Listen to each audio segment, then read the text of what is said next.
morning everyone! Panibagong vlog para sa isang online seller na vlogger. Ngayong araw na to pupunta naman tayo sa bayan para magpa-ship ng ating mga paninda. Ito yung mga paninda natin na na-mine nung nakaraang gabi, no isang gabi, and parang 3 live ko to guys. I'm not sure. Pero yun na yun. Yung sa mga miners ko na nag-mine, thank you so much. At ayan na nga po, papunta na tayo. Pero kailangan ko munang ilak ang pinto.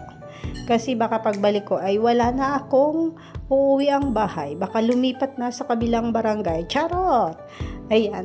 So, ayan. Samahan nyo ako. Mainit na yung panahon kasi tanghali na naman nakaalis ang person. Napakarami kasing ginagawa. And mabagal talaga kumilos ang person. Kaya yan, tayo ay tanghali na naman nakaalis. Pero go lang kasi maabutan ko pa naman ang cut-off. Ang cut-off nila ay 2 p.m. Ayan. Ngayon ay eto na yan. Diba? Ang dami kong bit-bit. Thank you so much ulit mga miners. Pero bago yan, dadaan muna tayo dito sa tindahan, dito sa kanto. Dahil nga ang aking mga transaction ay online at ang kanilang mga bayad ay through GCash. Ikaka-shout muna natin siya para tayo ay may pamasahe and may pambayad sa shipping fee. Maraming salamat ulit. Sana po patuloy kayong mag-mine para tayo ay maka-improve ng 1 million pesos. My goal ang person. Pero totoo yan guys. Totoo yan. Talaga, promise. Hinihit ko talaga na makaipon tayo ng 1 million pesos sa pamamagitan ng ating munting negosyo at alam ko na magagawa natin yan dahil tayo ay nagsisikap. So, ayan, tara na. Masyadong napadami ang sinasabi ko. Daanan muna tayo dito sa tindahan para magpa-cash out. Ayan sila. Oh, nakita nilang nagba-vlog ako and nagpapa-shoutout sila.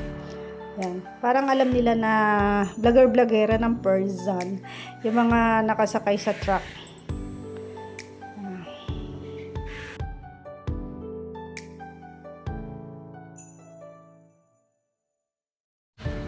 And yun, dito na nga tayo sa tindahan para mag-cash out.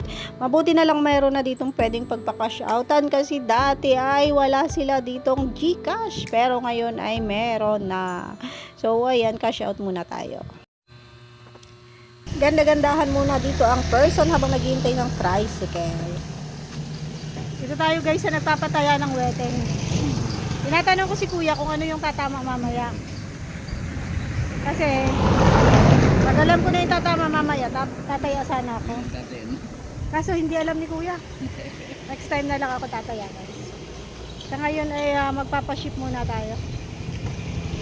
Very 14. Wow.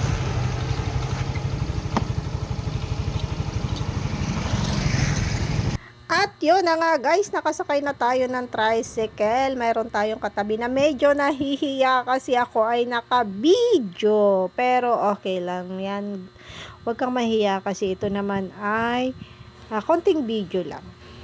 So ayun na, nandito na tayo sa LBC at naghihintay na lang tayo ng transaction natin ng mga resibo habang naghihintay. Ayan, ganda-gandahan muna uli. Bye bye, God bless.